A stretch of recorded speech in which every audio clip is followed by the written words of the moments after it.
Today on Larry King Now, music superstar David Guetta.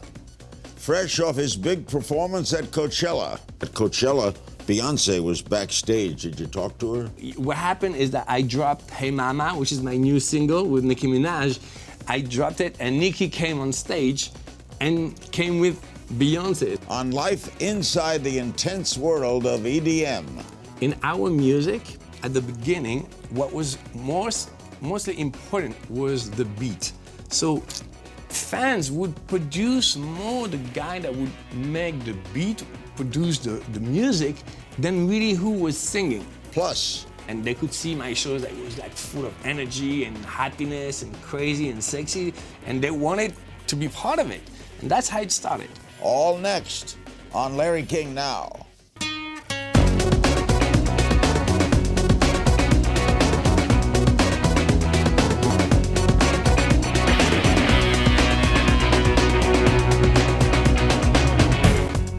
Since his first gig as a DJ in Paris nearly 30 years ago, David Guetta has built a global musical empire. He's a pioneer in the world of electronic dance music, a genre that is now estimated to be worth over $6 billion. The two-time Grammy Award winner and 8-time nominee has collaborated with the likes of Usher, Sia, John Legend, Lil Wayne, Jennifer Hudson, and my friend Snoop. His new song, Hey Mama, featuring Nicki Minaj and Afrojack, off his new album, Listen, is his 15th Billboard Top 100 single. We welcome David. You don't do a lot of interviews, right? Not so many, but I have to tell you, I'm a little bit nervous because I don't know if you know this, but I'm from France, and outside of the US, you're really like the face of America. Every time there's a movie or they speak about American TV, it's you. So now I'm like, oh. Well, you don't seem nervous, David. I am a little bit, I promise. I just hide it. Did you just perform at Coachella? I just did Coachella, yes. What was that like? Oh my God. It's the best festival in the world. Why? I love it so much. Well, you know, I have other festivals that I really love, like Ultra in Miami and Tomorrowland in Europe, that are really great, but they're more like one genre, and I love that Coachella has every type of music. And even for me, you know, I stay there and I hang out, I discover lots of different types of music, and some really big artists, some smaller artists that I discover. I love this. It's more for music lovers, really. How did you start?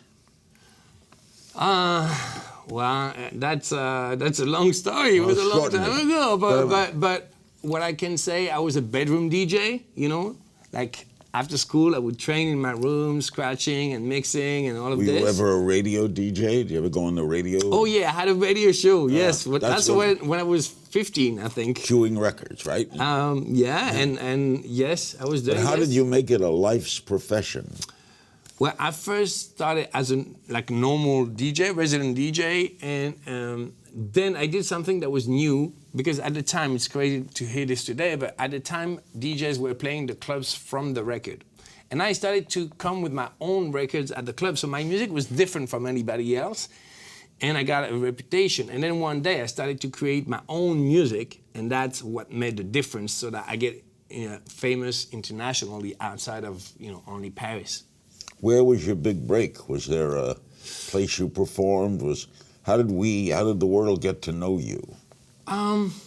It started really I started first to get a DJ reputation. And that's really like going country after country, club after club, building a reputation on years. And then I started to produce music, but that was first underground. And then one day I create that crossover. And that's when I produced I Got a Feeling for Black Eyed Peas. And on the same month, I did other records like Sexy, can I say bitch? Yeah. I did that record, Sexy Bitch. And all of this came together, memories, that crossover that really changed American sound, which is crazy for me because I'm a little French DJ, you know, like from Paris. So, you know, I always listened to American music since I was a kid. I'm like, really? I'm on the US radio? That's crazy. And not only that, it's also that American radios were playing only like down-tempo music and never dance music. And then when I made those records, and I got lucky also because Lady Gaga came with her album at the same time, so it felt like a big thing, and they started to play, you know, up-tempo music, dance music. So and now that was a big change. you're like a mogul, right? You're a producer, you're a DJ, you're involved in a lot of facets of music. At Coachella, Beyonce was backstage. Did you talk to her? What happened is that I dropped Hey Mama, which is my new single with Nicki Minaj. I dropped it, and Nicki came on stage and came with Beyonce. So I was like, wow, that's crazy. You can't get bigger than that. I'm told that two of my producers interviewed you at Coachella, and they asked if Larry King were to introduce an act, who should it be? And you said, that's a good idea. I would love for him to do this. So how could we get together? What do you want me to do? No, I want to put you in my video. I told you right after Obama, okay? Okay. The most famous face of America. I'll do whatever you want. Yeah, I want you in my video. I'm serious. We should do it. So you produce albums, you do a lot of things. I have a new album on my own name with lots of featuring artists, people like Sia that I've worked before, or Nicki Minaj, or John Legend, like a big artist. And I also produce records for other artists, like I just did Ariana Grande record one last time. People don't know this, but that's like something on the side. I love making music for other people too. Did you ever want to be an artist yourself? I am an artist. I know, but I mean, it's just that I changed the concept of what's an artist. You've made it an industry of your own. It's just that, you know, before, people that would create the music that we call music producers, they would always be behind, and the person who is singing would be the artist. Right. And one day I was like, why? Why is it that someone that is working in the studio for maybe 3 months on the record, creating the music, creating the song, and then an artist is coming and, of course, brings the personality, the way to sing it. There's always behind the scenes producing. But why the person that is creating the music wouldn't be the artist? And I started to do this, and one day I made an album that was a David Guetta album and invited lots of featuring artists that were, you know, stars. Well, now, earlier in the swing era in America, arrangers got famous. Nelson Riddle for Frank Sinatra. He became very famous for arranging the music. But you became famous by putting yourself up front as well as the artist, right? Producing. Exactly. Because what happened is, in our music, at the beginning, what was mostly important was the beat. So fans would produce more the guy that would make the beat, produce the music, than really who was singing. But because that's coming from an underground culture. Right. And when I started to invite big people from the urban world into my world, they were like, whoa, that's a little bit scary. Like, we don't understand this music, but it's fun. And they could see my shows that was like full of energy and happiness and crazy and sexy. And they wanted to be part of it. And that's how it started. You work Vegas every Saturday night, right? Steve Wynn. Yes. At the Wynn, my good friend Steve. Oh yeah, he's such a visionary. You know, it's unbelievable, and I'm very excited about this. I took a residency in the U.S. for the first time in my life. The only place where I've been a resident DJ before, and still, is Ibiza in the summer in Europe, and now from March until September, every weekend I play in Vegas at the Wynn. And the club is called Excess, and it's an amazing time. I've been in Excess. And the pool party. But have you seen the pool party? Pool party is next level. Was that Sunday? Yeah, that's on Sunday. It's crazy. I'll have to come and see it. Please. Up next, I'm going to ask David about his new album and who he'd still like to collaborate with. Our guest is the great David Guetta. Don't go away. We're back with the great David Guetta. What an extraordinary story. You've sold over 9 million albums, over 30 million singles. Your new album, you told Billboard, a lot of things have happened in my personal life lately, and it's definitely influenced the album. I'm still a very positive person. I love to party and have fun. I'm full of happiness, but I've been through some hard stuff lately. I think you can feel it in the songs. What kind of hard stuff? You're so happy. You're so jubilant. You're so up. Thank you. Yeah, I'm better now, and actually, you can feel it in my music.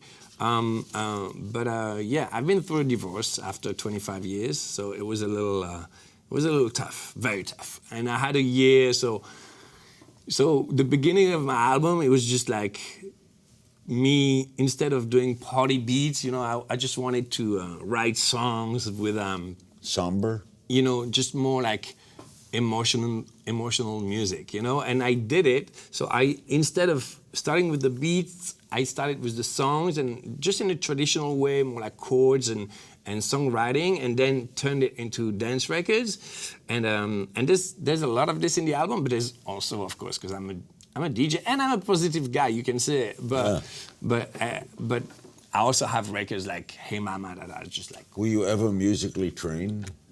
Not really. I wish. That's the only regret I have, because, you know. No classical background. No. And I work with amazing musicians, and, you know, when you learn later, which is my case, your brain is not formatted the same way. Children that start to play piano when they're very young have a brain that develops in a different way. So you can only get to a certain level, you know, as an adult when you learn. But I was working on sounds since I was very, very young, because that was my thing, more like the producer approach, and that I've been trained you very have discipline. Yeah. Okay, what makes a good DJ?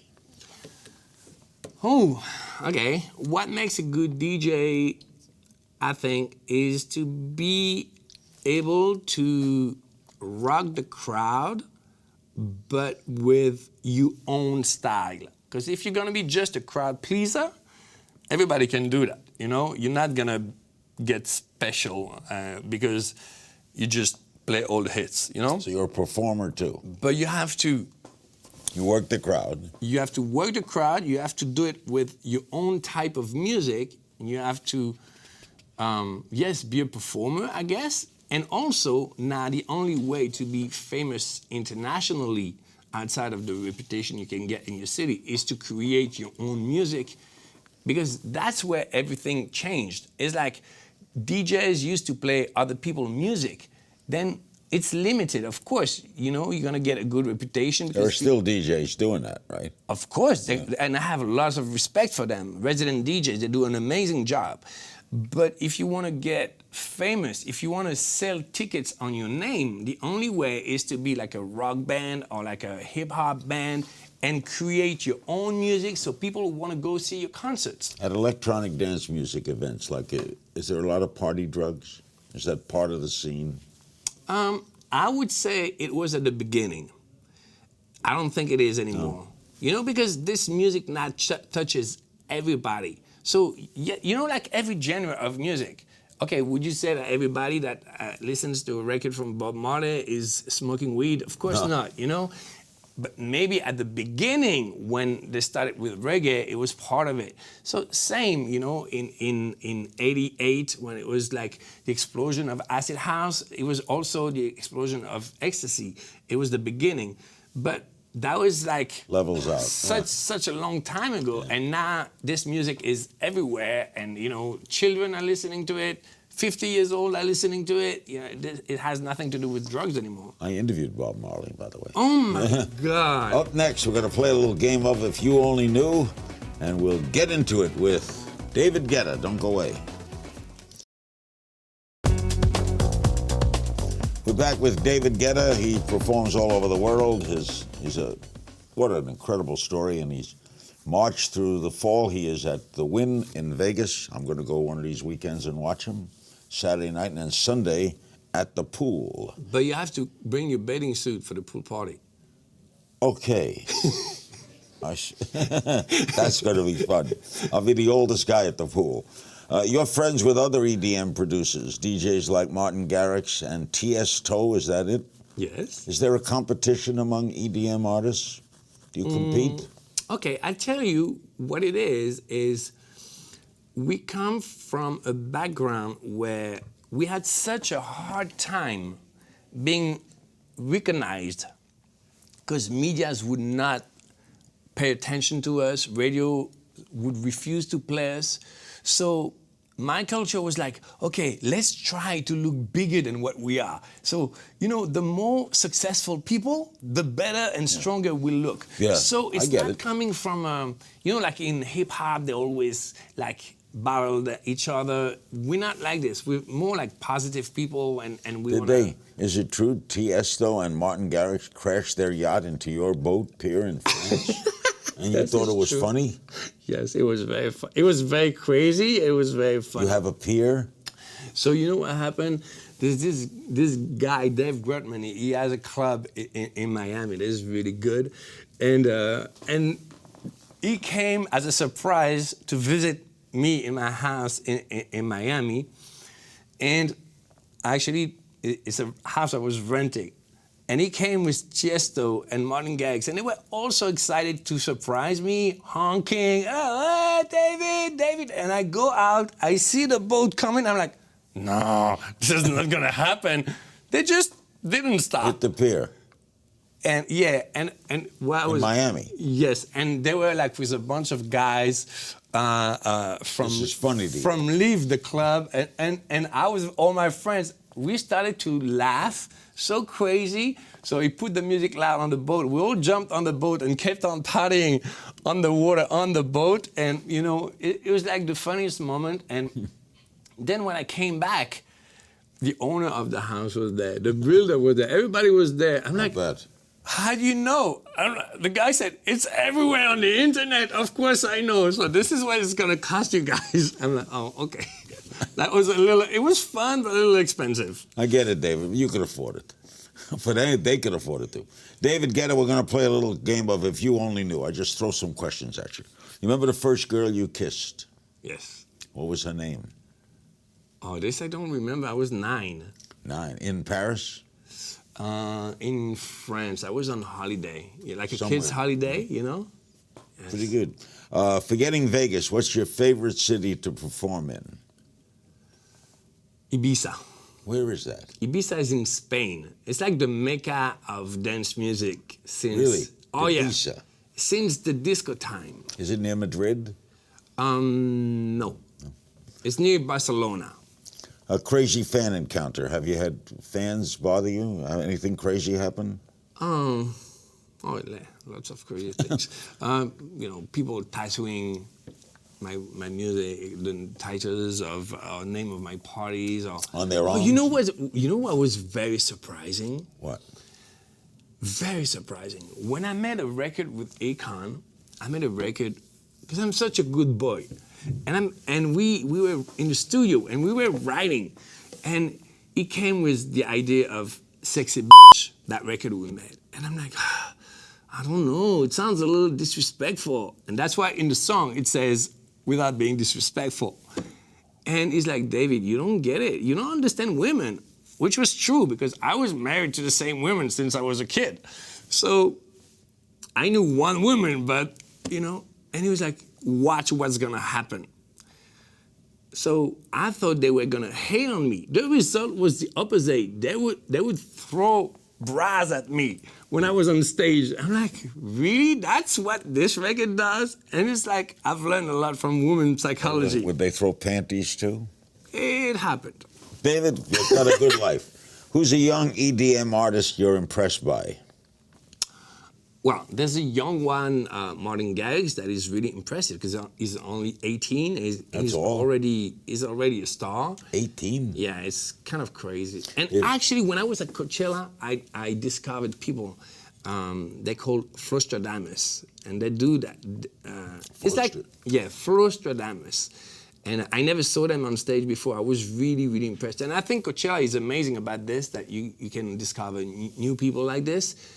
And they do this combination of hip-hop, trap and EDM. It was really crazy. I loved it. If you could have a superpower, what would it be? Oh, I'd love to fly. I'd like to be invisible. Yes. What's a guilty pleasure you have? A guilty pleasure? I'm really not. You don't have any? That's good. I have lots of pleasures, but I don't feel guilty about it. Music you listen to when you're at home? Okay, you're gonna be surprised, but Marvin Gaye, Stevie Wonder, old soul music. Not bad. I love them all. I knew Marvin Gaye and Stevie Wonder. Amazing. Up next, we're going to wrap things up with fan questions from social media. You're not going to want to miss this. Don't click away. We're back with David Guetta, one of the great artists in the world. What a story. We have some social media questions for you. Beth J. Walters 88 on Twitter. Do you prefer to DJ in clubs or festivals? That's actually a good question. So what happened? I started from the clubs, being, we spoke about it, like a resident DJ, which is to me the real DJ work. And then I got famous, and you know, when you do festivals or like concerts, you get to play to 100,000 people. So do you have a preference? Well, first I was like, oh yeah, I want to be as big as possible. You know, I played to 2 million people in Brazil. It was crazy. And then I started to miss the clubs. So now, that's why I took the residency in Las Vegas at XS, because I was missing the clubs. And I like to be close to people. I got it. At Getatastic on Twitter, if you were given a time machine and had the chance to change something from the past, what would it be? Woohoo. From in my life, I don't think I would change anything. At DJ Carlos Fiorto on Twitter, what advice would you give to DJs and producers just starting out? Wow, good luck, because it's a lot of competition now. At Sergey Lopez 23 on Twitter, what is your other passion besides music? Okay, that's a little bit my problem. I'm a little bit like mono, you know? Tunnel vision. Oh, no. What I'm saying is like one, I have music. You don't... I live a little bit in my bubble. That's not good, I know. No, it's not. I know. You gotta have a variety. I know. But it makes me happy. Can't complain. At Dylan via the Larry King Now blog, are we going to have a listen 2.0 like nothing but the beat 2.0? I don't know what I'm talking about there. It means a repack, like a new version of the album. Well, maybe. Maybe, yes. Okay, at Guetta-tastic on Twitter, what do you feel when you step onto the stage? Well, it depends. But when there are important shows, like, you know, we spoke about Coachella last week, or Ultra, or, you know, I feel like super nervous. You do? But in a good way. Or nervous? Excited and focused. So, like, I look super calm, because right before on stage, I like to be alone and just close my eyes and, you know, but inside it's like... You ever have a bad night?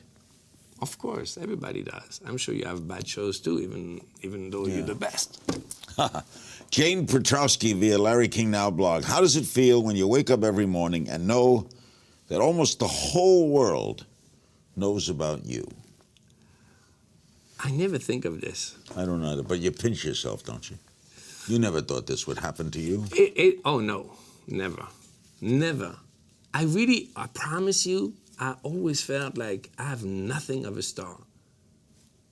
Like, when I got so successful, I always thought I was gonna be successful, but behind the scene because of the music, you know, like a music producer, but that I was gonna fill stadiums on my name, I still don't get it, to be honest. Feel lucky? Oh yeah, of course, I'm blessed. Damn right. We're all blessed. David, what an honor. Thank you so much. I want to thank my guest, David Guetta. His latest album, Listen, is available for download on iTunes. And remember, you can watch me and catch me on Twitter at King's Things. Thank David Guetta, and I'll see you next time.